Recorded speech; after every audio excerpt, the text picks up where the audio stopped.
Të lëshosh diçka nuk do të dorëzohesh apo të humbasësh, por të zgjedhësh të mbrosh paqen tënde të brendshme.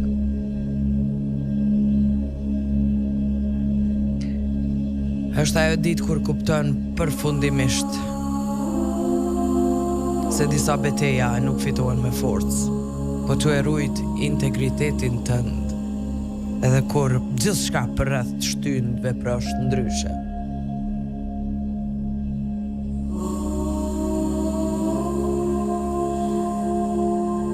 Dhe pastaj kupton një të vërtet që mund të të lëndoj, por edhe të çliron. Ka njerëz që pavarësisht sa dashuri, durim apo mundësi t'u japësh, nuk do ndryshojnë kurrë.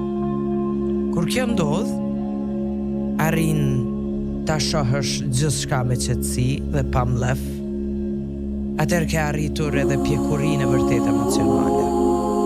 Sepse një njeri i pjekur e di çfarë të lë pas, për të mos humbur veten.